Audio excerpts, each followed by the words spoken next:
Nights of running street battles in Cairo and elsewhere in Egypt have left scores dead, but two particular massacres that killed many have made their mark, one way or the other, on the Egyptian psyche.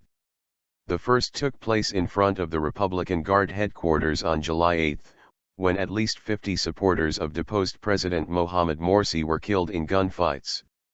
The government blames the clash on a group of armed terrorists it said tried to storm its headquarters. The Muslim Brotherhood said police and security forces opened fire on unarmed protesters. On July 24, General Abdel Fattah el-Sisi called for a massive pro-military rally in Tahrir Square. He said mass participation would give him a mandate to crack down on terrorism. A large crowd turned out, spilling out of the square and onto the streets of downtown Cairo, roughly 20 kilometers away from the weeks-long pro-Morsi sit-in.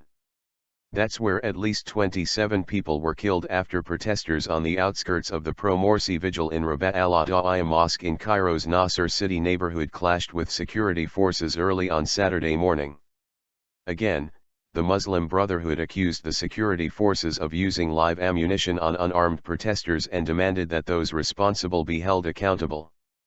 Interior Minister Mohammed Ibrahim, meanwhile, denied that security forces used live ammunition on the crowd, and again, reiterated the promise to clear pro-Morsi sit-ins in Nasser City and in Giza. The handling of the shootings has prompted a number of Egyptian rights groups to demand that the Muslim Brotherhood refrain from violence while calling for Ibrahim's dismissal. Still, Morsi's supporters have vowed to remain on the streets until he is reinstated as president, which makes the possibility of another violent episode seem more likely. With that in mind, Al Jazeera took to the streets of the capital to ask Egyptians for their views on the killings and their opinions on if and how the sit-ins should be cleared.